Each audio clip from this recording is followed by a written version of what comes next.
네, 안녕하십니까. 자, 강경석 세무사입니다. 자, 이번 시간부터 이제 우리 재경관리사 기출문제 특강, 그 중에서 첫 단추, 빈출 적중 특강 시작하도록 하겠습니다.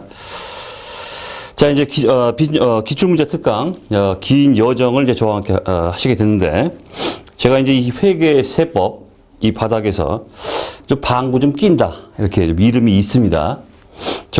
저를 믿고 잘 따라오시면은 100% 합격이에요. 걱정하지 마시고. 100%입니다. 진짜의 100%. 제 강의를 듣고 떨어졌다. 그게 이상한 거예요. 자, 강의 들으시고 무조건 합격입니다. 자, 재경관리사 그 참을 수 없는 존재의 가벼움. 신의 한 수. 확실하게 보여드리고 단기 합격의 비법이 무엇인지 우리가 그토록 찾아 헤매던 합격의 비법 완벽하게 아주 잘근잘근 씹어서 아주 폭발을 시켜버리도록 하겠습니다. 자, 제가 지금 현재 회계 세법 관련해서 전 자격증, 모든 자격증의 모든 회계 세법 교재를 다 내고 있습니다. 저도 환장하겠습니다. 자, 매년 개정판 낼 때 되면은 아주 죽을 지경입니다. 하지만 어떻습니까? 까놓고 얘기해서 야, 먹고 살아야 돼. 그래서 죽도록 씁니다, 책을. 자, 그래서 여러 가지 책을 내고 있는데. 자, 우리 3일 회계법인 주간의 회계관리 1급, 100점 이론 특강, 기출문제 특강. 그 다음 우리 재경관리사, 한 권으로 끝장, 100점 이론 특강. 그리고 우리 하고자 하는 우리 기출문제 특강. 교재에서부터 해가지고, 한국세무사회의 이제 전산세무회계, 또 기업회계 1, 2, 3급 이런 게 있죠. 그 다음에 세무회계 1, 2, 3급. 자, 그런 책들이 또 나오고 있고. 자, 제가 이제 ERP 책도 내고 있어요. ERP 책도. 현재는 우리 7급 9급 공무원 회계학 세법 책이 또 나오고 있고, 그 다음 관세사 회계학 세법, 그 다음에 감정평가사 회계학, 그 다음에 세무사, 그 다음 회계사, 세법, 회계학 이렇게 전 자격증의 회계 세법 관련 자격증은 다 내고 있다. 이렇게 보시면 됩니다. 확실하게 저를 믿으시고 하라는 대로 하세요. 그럼 100% 합격입니다. 자, 잘 따라오시길 바라겠고. 자, 우리 강의는 그야말로 기출문제 특강, 그 첫 단추, 빈출 적중 특강이에요. 그야말로 쪽집게 특강인데, 자, 우리 문제 자체가, 우리 재경관리사 문제 자체가 이제 문제 은행식의 출제가 되고 있습니다. 다들 아시는 것처럼. 그러다 보니까 특정 문제가 계속 반복적으로 출제되고 있어요. 심지어는 숫자도 안 바꾸고 내는 경우도 있어요. 그런 식으로 같은 문제가 문제 은행식 출제의 한계죠. 계속 반복적으로 똑같은 문제가 출제되고 있기 때문에 그 맹점을 노렸다. 이런 뜻이에요. 그 맹점을. 자, 우리 기출 문제가 이제 나오게 되면은 1회부터 2회, 3회 막 나오게 되는데 매회 문제마다 거의 유사한 문제, 똑같은 문제가 출제가 되기 때문에 매회 문제를 다 하나하나 검토할 필요가 없어요. 그건 정말 매일 땅에 헤딩하는 짓이에요, 그거는. 매회 똑같은 문제를 왜 똑같은 문제를 또 하고 있습니까?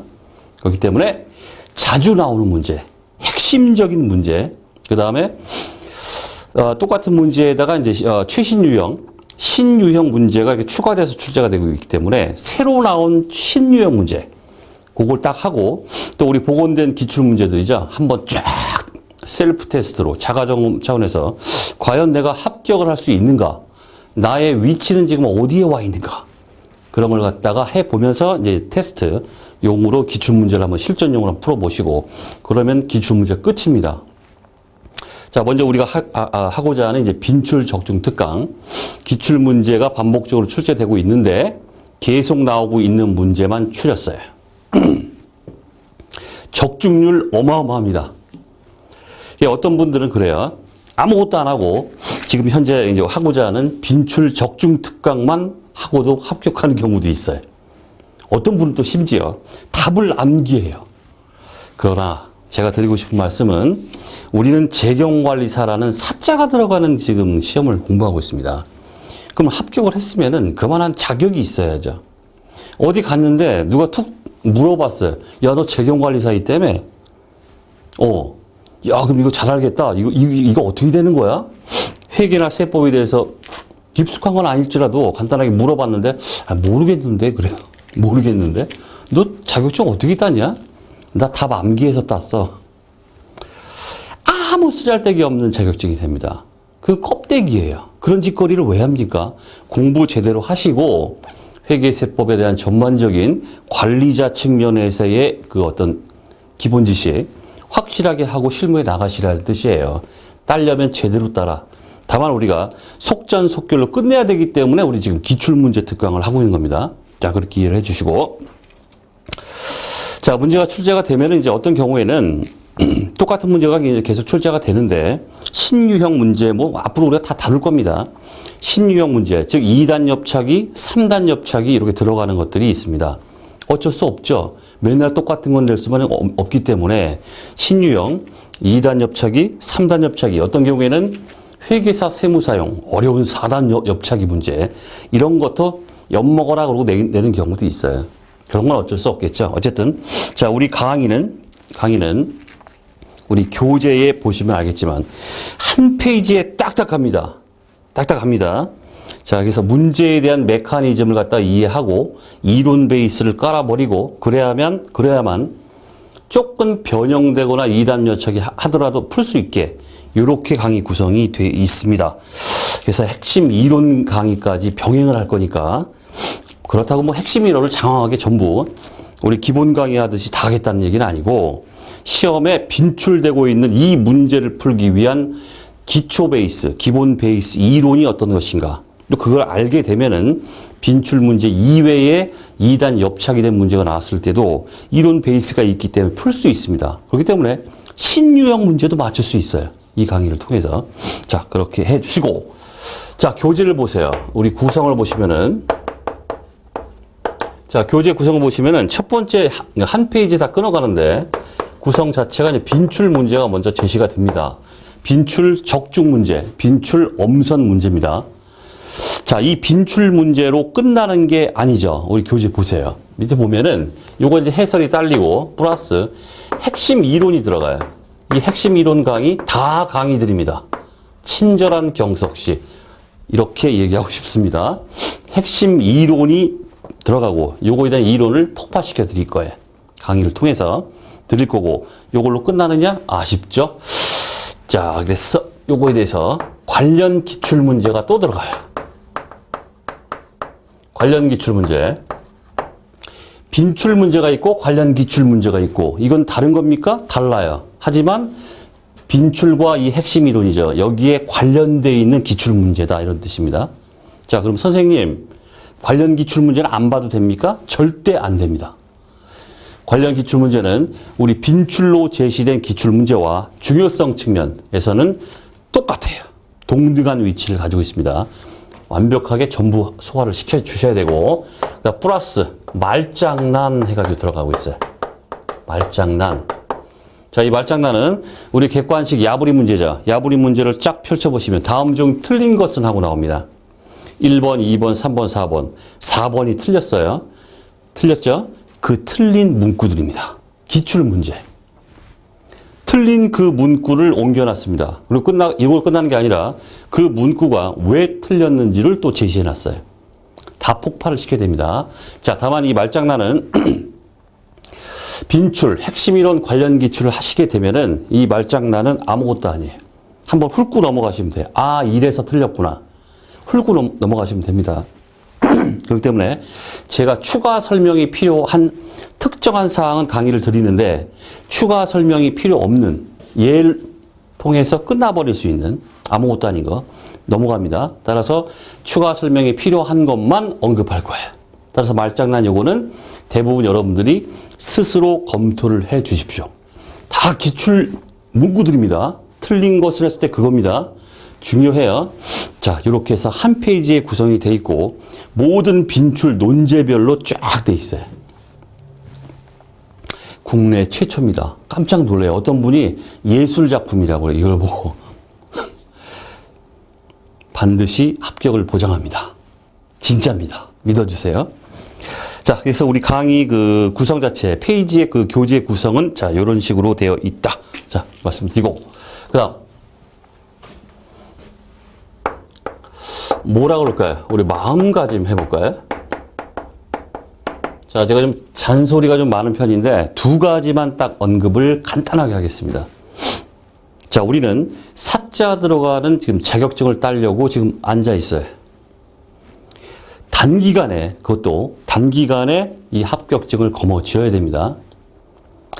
장수생들, 합격에 떨어지죠? 꼭 떨어져도 그 장수생들은 쓸데없는 것들을 막 공부해요. 69점으로 떨어져도. 그렇기 때문에 수석 불합격을 해요. 절대 이렇게 되면 안 돼요. 그런 장수생들은 알긴 또 더럽게 많이 알아요. 쓸데없는 걸 공부했기 때문에. 장수생들 어디 가서 자랑질 할 것뿐이 아무런 의미가 없어요.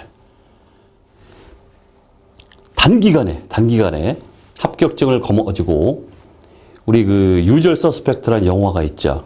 쩔름발인 줄 알았는데 쩔름발이가 아니었어요. 유유히 사라집니다. 자, 이 바닥을 단기에 합격하고 자격증 거머쥐고 유유히 사라지는 이런 사람이 이 바닥의 최고의 고수입니다. 장수생 많이 한다고 좋은 게 아닙니다.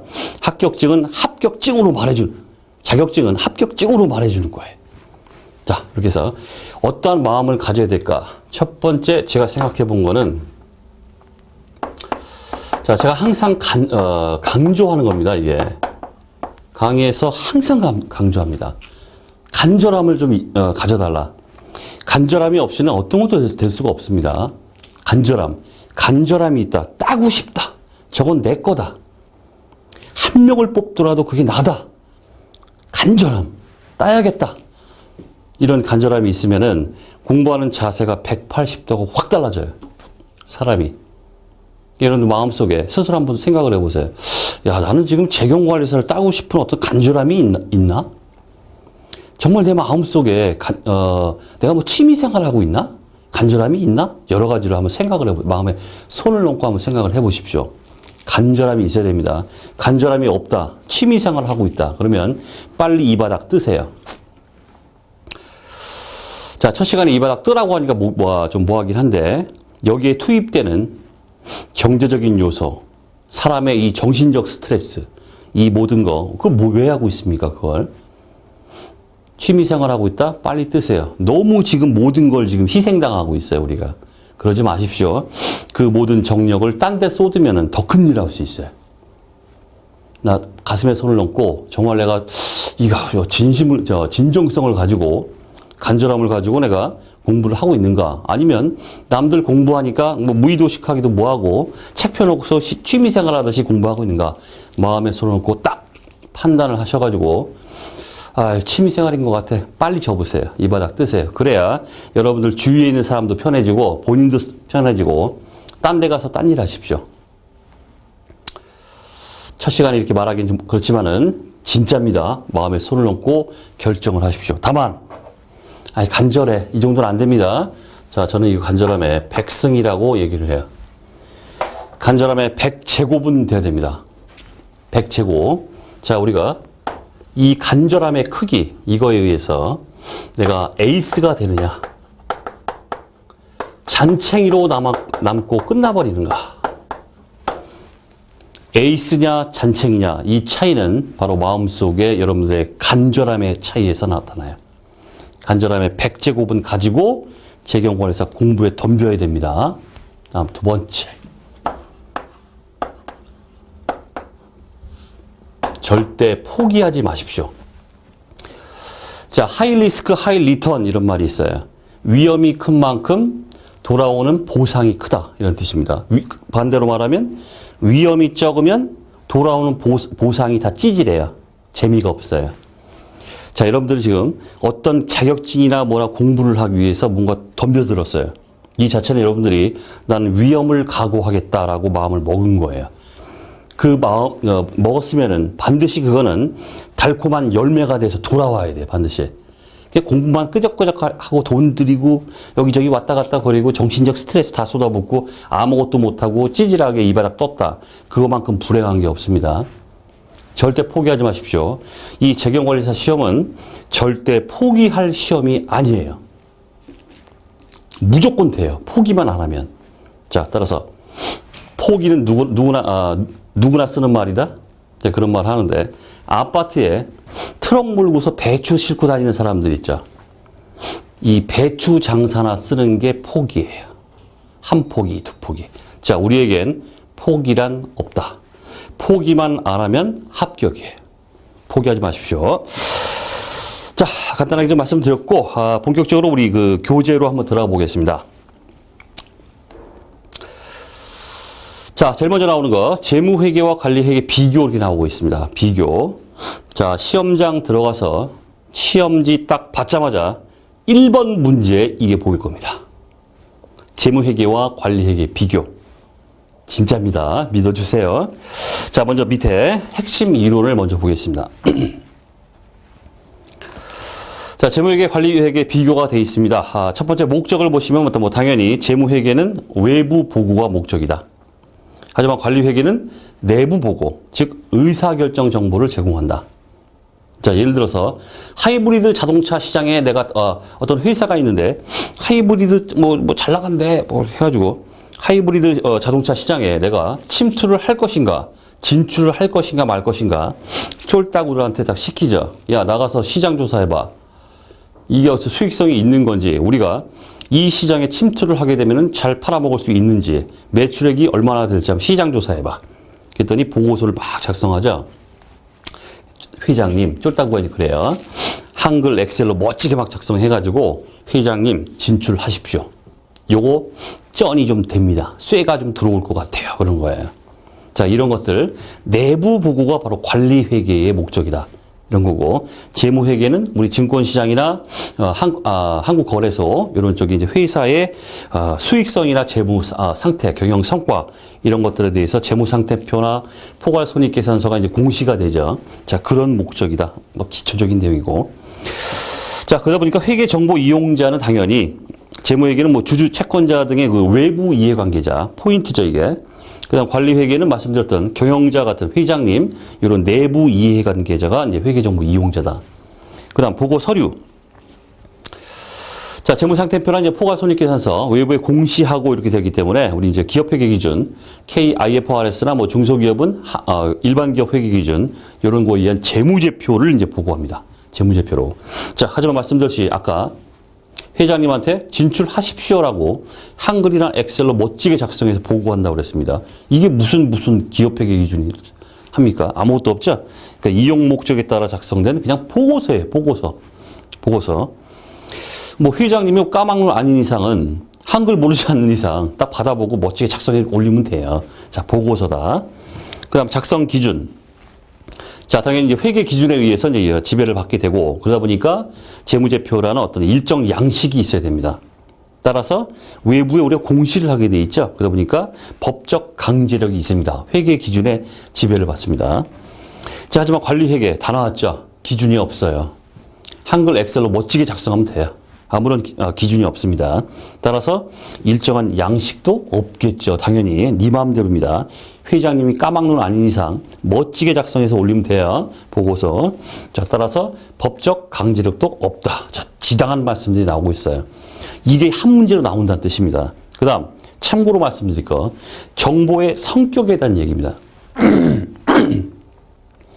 자, 재무회계는 과거 지향적이다 이렇게 돼 있습니다. 예를 들어서 우리가 재무상태표를 작성한다 하게 되면 기간말, 보고기간말 12월 31일 시점에서 과거에 일어났던 사건들을 추스리는 거예요. 그렇기 때문에 눈빛, 포커스 자체가 과거로 가 있어요. 과거 사건을 추스리는 겁니다. 그렇기 때문에 정보 자체가 과거 지향적일 수밖에 없다. 자, 그러나 관리회계는 어떻습니까? 하이브리드 자동차 시장에 진출할까 말까 보는 눈 자체가 다 미래로 가 있죠. 이거 될까 말까.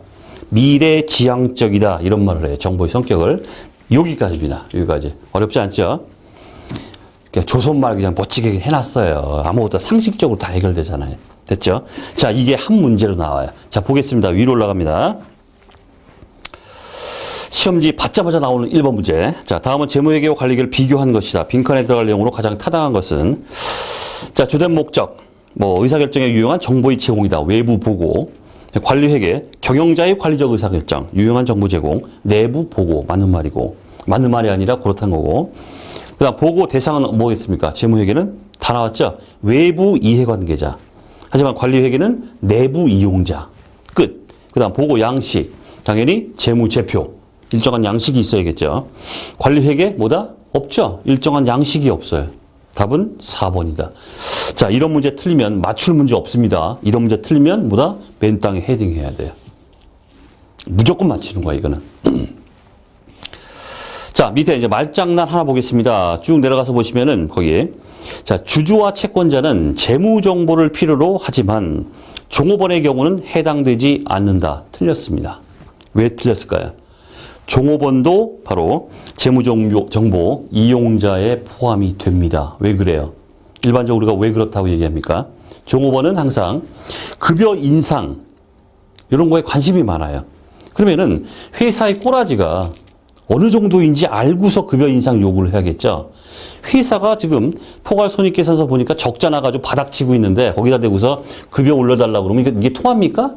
그렇기 때문에 관심이 있는 거예요. 손익계산 딱 보니까 순이익이 빵빵해요. 엄청납니다. 아싸. 급여 인상 요구하면 들어주겠다. 급여 인상이라는 이 문제와 관심이 있기 때문에 회사의 재무제표에 관심을 갖게 되고 그러다 보니까 정보 이용자다 이런 뜻입니다. 또 하나는 어떤 거? 이직 문제예요. 종업원들은 한 회사에 오래 다니지 않아요. 요즘 같은 세상 더 그렇죠. 계속 옮겨 다녀요. 이렇게. 메뚜기 그러죠. 자기 몸값을 올려서 옮겨 다녀요. 옛날에는 그게 이제 한 우물을 파야 된다 해가지고 나쁜 짓이다. 좋은 게 아니다 이런 얘기 했었는데 요즘은 한 회사에 짱 받고 있는 사람들 아주 무능력한 사람으로 인정되죠. 요즘은 자기 몸값을 올려서 계속 옮겨 다니는 거 이걸 좀 유능한 사람으로 본다고 그럽니다. 당연한 얘기고 어쨌든 이직 문제가 있는데 이직 문제 이런 것들이 또 결부가 회사의 순이익이나 어떤 이런 것들과 관계가 되기 때문에 야 이거 완전 적자나는 회사인데 여기 못 있겠다. 딴 데 가야겠다. 이렇게 의사결정을 하게 됩니다. 정보 이용자가 될 수밖에 없다. 그 뜻이에요. 이 문구 틀렸습니다. 자, 다른 거는 뭐 다 우리가 봤던 지금 뭐 했던 얘기이기 때문에 제가 추가 설명이 좀 필요한 것만 말장난에서는 언급한다고 제가 말씀드렸죠. 자, 됐습니다. 자, 다음으로 넘어가겠습니다. 자, 문제지 딱 받으면 제 2번 문제로 등장하는 문제입니다. 바로 국제회계기준의 특징에 대한 얘기가 나오고 있어요. 자, 할 얘기 별로 없죠. 말씀드렸듯이 우리 이제 그 100점 이론 특강 한 권으로 끝장. 거기서 제가 말씀드렸듯이 국제회계기준의 특징 그냥 키워드 중심으로 땅땅땅땅 끝. 게임 끝이에요. 자, 밑에 핵심 이론 보겠습니다. 자, 국제회계기준의 특징 먼저 하기 전에 예를 들어 우리나라에 삼성전자가 있다 하게 되면 자, 이 삼성전자는 우리나라 한국거래소에만 상장이 되어 있는 게 아니죠. 다른 외국에도 상장이 되어 있습니다. 그렇기 때문에 우리나라만의 어떤 그 회계 기준에 의해서 작성된 걸 한국에 제출했다 하게 되면 외국의 나스닥 시장이나 이렇게 외국에 제출할 때는 재무제표를 국제 회계 기준에 의해서 재무제표를 변환을 시켜야 돼요. 그러니까 이중고를 겪게 된다 이런 뜻입니다. 자, 따라서 우리도 국제 회계 기준을 도입하자. 그래서 국제 회계 기준에서 딱 작성한 게 한국 외국에 다 통용되게 하자. 이렇게 이제 도입이 된 건데 어쨌든 우리 상장 법인에 대해서는 한국 채택 국제 회계 기준 KIFRS가 이제 채택이 됐고 전 세계 이제 150개국이 지금 채택이 돼 있습니다. 하지만 이제 비상장 같은 경우에는 KIFRS 좀 회계 비용이 좀 많이 들어요. 종종만 좀 상이한 면이 있기 때문에 따라서 일반 기업 회계 기준을 의해서 비상장은 작성하도록 이렇게 돼 있습니다. 회계 비용 측면에서 좀 덜어주는 거죠. 자, 하지만 비상장 법인도 자발적으로 나도 뽐나게 한국 채택 KIFRS 뽐나잖아. 나 이런 걸로 하고 싶어. 그러면 하는 거예요. 자, 비상장도 지 맘대로 할 수 있어요. KIFRS에 의해서 가는 거는 막지 않습니다. 비상장도. 지가 하겠다면 그냥 냅두는 겁니다. 자, 특징을 보겠습니다. 특징 첫 번째. 국제회계기준 IFRS의 특징. International Financial Reporting Standards. 직역하면 뭘까요? 국제적으로 국제 재무 보고 표준 이런 얘기인데 우리는 이건 이제 한국 채택 국제 회계 기준 앞에 붙여가지고 코리아 이렇게 하고 있죠. 첫 번째 특징 키워드 원칙 중심 키워드 이것만 하면 땡이다 그랬죠. 원칙 중심, 끝. 자, 일명 프린시플 베이스드. 원칙만 제시하고 나머지는 원칙에 벗어나지 않게 알아서도 하세요. 이런 뜻이에요. 기본 원칙과 방법론만 제시한다. 주의, 규칙 중심이 아니다. 엄청나게 나오죠? 룰 베이스드라고요. 규칙, 규정 중심, 규정.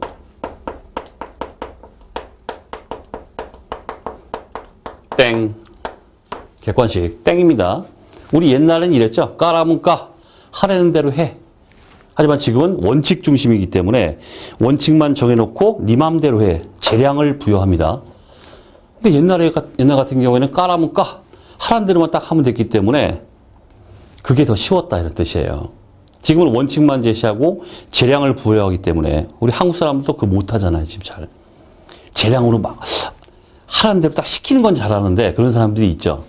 그게 더 어렵더라 이런 뜻이에요. 그러다 보니까 이제 회계 비용이 엄청나게 들게 되고 또 외부에 이제 정보원들 이제 보내가지고 교육시키고 비용이 많이 들어간다. 그렇기 때문에 지금 이제 비상장은 일반 기업 회계 기준을 적용하도록 돼 있다 이런 뜻입니다. 비용이 많이 드니까 좀 도와주려고. 자, 따라서 회계 처리 양식, 개정 과목을 정형화하지 않고 다양성과 재량을 부여한다. 이렇게 돼 있어요. 뭐 참고로 우리 현재 호황일 때, 불황일 때 뭐 좀 다르긴 한데 우리나라 이제 법인이 한 35만 개가 돼요. 법인이. 근데 법인을 이렇게 들여다보면 거의 뭐 그냥 개인 같은 법인들이 다 수두룩해요. 다. 그 중에서 우리 상장 법인이 35만 개의 법인 중에서 상장 법인이 무슨 삼성전자, 뭐 대한항공 막 이런 식으로 해서 상장 법인이 1,700개 정도뿐이 안 돼요. 참고로 좀 말씀드립니다. 어쨌든. 자, 그 다음 연결재무제표 중심. 두 번째. 연결재무제표 중심. 자, 객관식 키워드. 개별재무제표 틀립니다. 개별재무제표 틀려요. 이 말장난이 엄청나게 또 등장합니다. 개별재무제표가 아닙니다. 뭐 연결재무제표는 뭐 잘 모르셔도 되는데 하나의 덩치 큰 회사가 있죠. 삼성전자가 있으면은 그 밑에 막 삼성생명이 있고 뭐가 있고 삼성 정밀 뭐 회사가 다양하게 있습니다. 그 중에서 이제 우리 이제 일명 지배회사라고 합니다. 오야붕이 있고 그 밑으로 종속회사, 즉 꼬봉들이 쫙 있어요. 자, 모든 눈빛은 한국 채택국제회계, 국제회계 기준의 모든 눈빛은 각 계열사 개별 재무제표 여기에 관심이 있는 게 아닙니다. 말씀드렸듯이 모든 눈빛은 이 연결 실체 전체를 아우르는 연결 재무제표에 모든 눈빛이 가 있어요. 거기까지만 알면 돼요. 구체적으로 몰라도 되고. 그래서 연결 재무제표 중심이다. 개별 재무제표가 아닙니다. 그 다음 세 번째. 공시 강화입니다. 공시 강화.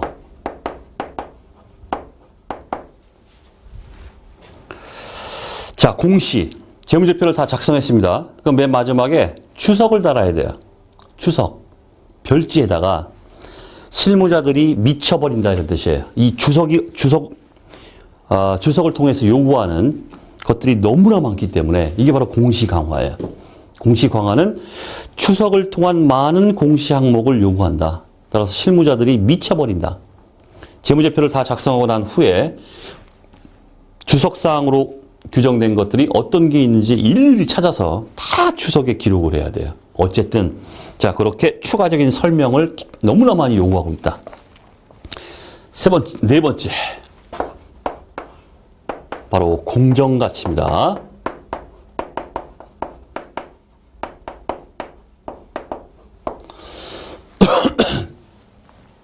자, 옛날에는 뭐 이거 농림업, 뭐 축산업 이런 데서 송아지를 낳았어요. 그럼 송아지는 취득원가가 얼마예요? 옛날에 취득원가로 막 이렇게 했었죠. 그럼 송아지, 차변에 송아지 잡고서 대변에 그럼 이게 취득원가가 얼마지? 몰랐죠. 요즘은 회계 처리가 되죠. 어떻게? 공정가치. 차변에 송아지 잡고 대변에 송아지 이익 잡아요. 그럼 송아지 이익이 얼마예요? 바로 송아지 지금 내다 팔면은 200만 원이야. 200만 원 쓰는 거예요. 이런 식으로 공정가치가 엄청나게 확대가 됐다. 이런 특징을 가지고 있다. 그 뜻이고. 자, 참고. 협업 재정 나오고 있습니다. 협업 재정. 자, 독자적이 아닌 각국의 협업을 통해 재정한다. 당연한 얘기죠. 당연한 얘기죠. 당연한 얘기입니다. 150개국이 있는데 한 개별 국가가 지 맘대로 바꿀 수가 없다는 뜻이에요. 어떤 규정을 바꾸기 위해서는 150개 국가가 한데 머리를 모아서 야, 이거 바꾸자. 오케이. 다수결로 바꿉니다. 따라서 협업 재정이 될 수밖에 없다. 이거는 그냥 참고로 하세요. 참고. 자, 문제로 올라갑니다. 자, 다음 중 국제회계기준의 특징에 대한 설명으로 가장 옳은 것은 1번. 국제회계기준은 원칙적으로 자산부채에 대해 공정가치 측정을 할 수 없다? 공정가치 측정을 요구하고 있습니다. 틀렸고. 2번. 국제회계기준을 적용한 후 주석 공시 양이 줄어들었다? 틀렸죠. 공시의 강화라고 그랬습니다. 증가했다. 틀렸고. 3번. 국제회계기준은 규정 중심. 틀렸죠. 원칙 중심입니다. 3번도 틀렸고. 4번. 국제회계 기준은 연결재무제표를 기본재무제표로 제시하고 있다. 맞죠? 연결재무제표. 자, 4번이 답입니다. 자, 이런 문제지 딱 편 2번으로 나오는 이 문제. 국제회계 기준의 특징. 역시나 틀리면 맨 땅에 헤딩해야 돼요. 무조건 맞춰야 됩니다. 자, 밑에 관련 기준을 보겠습니다. 자, 재무상태표의 작성 기준으로 올바르지 않은 것은 1번. 재무제표에 표시되어야 할 항목의 순서나 형식이 규정되어 있지 않다. 틀렸죠? 재량을 부여한다. 그랬습니다. 맞죠? 재량을 부여하기 때문에. 그 다음 2번. 모든 기업의 재무상태표는 통일 양식으로 작성된다? 재량으로 부여한다고 그랬죠? 그렇기 때문에 이게 틀렸습니다. 2번이 틀렸고. 그 다음 3번. KIFRS에서 요구하거나 허용하지 않는 한 자산과 부채는 상계하지 않는다. 우리 회계 원리나 이런 데서 기초 회계 원리 너무나 많이 들었던 원칙이 뭡니까? 바로 총액 원칙이에요. 총액으로 표시합니다. 상계하지 않는다. 즉 총액으로 표시한다. 맞는 말이고. 그다음 4번. 유동성 순서에 따른 표시 방법이 신뢰성 있고 더욱 목적 적합한 정보를 제공하기 때문에 유동성 순서에 따른 표시 방법을 적용할 경우 모든 자산과 부채는 유동성의 순서에 따라 표시한다. 맞는 말입니다. 자, 우리 이미 기본 이론에서 뭐 다 배웠던 말이지만 한번 다시 읊어보겠습니다. 자, 재무상태표 FP 표시 방법. 자, 지금 뭐 리바이벌 하는 겁니다. 리바이벌. 자, 원칙이 뭐였습니까? 원칙. 유동성, 팔 아프네, 이거. 유동성, 비유동성, 구분법.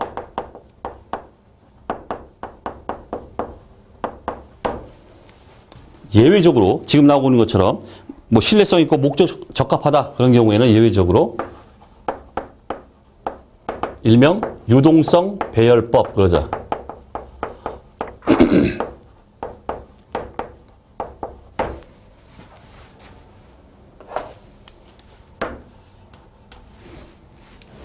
자, 유동성, 비유동성 구분법.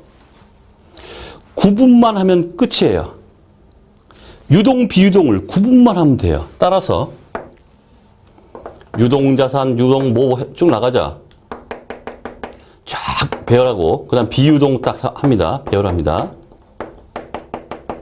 오케이. 구분했잖아요, 지금. 그 다음 비유동을 먼저 썼어요. 비유동. 쫙 나가고 그 다음 유동 썼어요. 어때요? 오케이. 의미가 뭡니까? 구분만 해주면 돼요. 누굴 먼저 써도 상관하지 않겠다. 유동과 비유동을 구분만 해줘라. 이게 바로 유동성, 비유동성 구분법이고, 그 다음 예외적으로 더 신뢰성 있고 목적 적합하다. 이럴 경우에는 예외적으로 보다 유동성 배열법. 유동부터 나가야 돼요. 그리고 비유동 나와야 돼요. 그죠? 이렇게 표시한다. 그런 얘기 했었습니다. 자, 따라 4번은 이제 맞는 말이 되겠고, 자, 밑에 말장난. 자, 중간에 볼게. 자, 한국채택국제회계기준 개념체계는 계속기업과 발생주의를 기본 가정으로 하고 있다. 계속기업과 발생주의를 기본 가정으로 하고 있다. 틀렸죠? 일명 기본 가정 또는 회계 공준. 이러한 기본적인 가정하에 회계를 한번 진행시켜 보겠다라는 가정. 뭐였습니까? 계속기업.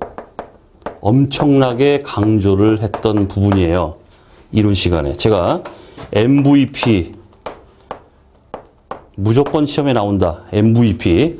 무조건 시험에 나옵니다. MVP. 뭐 제 이론 강의를 안 들으신 분은 뭐 생소하겠지만 저는 MVP라고 쓴다고 그랬죠. 물론 이 MVP도 모아놓은 거 엄청나게 많습니다. 어쨌든 무조건 시험에 납니다. 여기다 저 살짝 이렇게 해놔. only. 오직 한 개.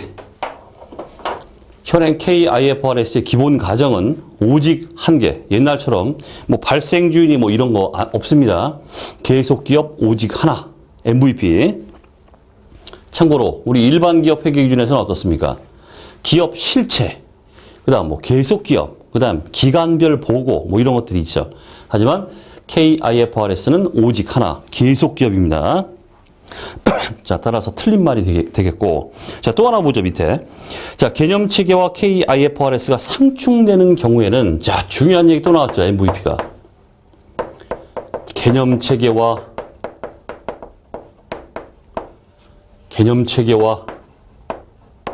KIFRS의 구체적인 규정. 두 개가 어떻게? 서로 다른 말을 하고 있다. 얘는 A처럼 하라고 하는데 구체적인 규정인 KIFRS로 들어가 보니까 그 사항에 대해서 B처럼 해야 된다라고 얘기를 하고 있다. 상충이 된다. 이럴 경우에는 어떤 게 우선한다? KIFRS가 우선한다. MVP. 무조건 시험에 나오는 문구. MVP.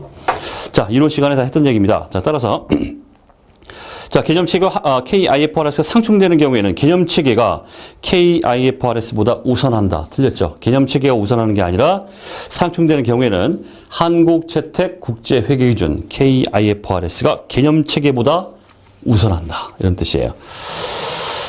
자, 이런 식으로 해서 이번 시간은 좀 길어지는 관계로 여기까지 좀 하도록 하겠습니다. 자, 다음 시간에 뵙도록 하겠습니다.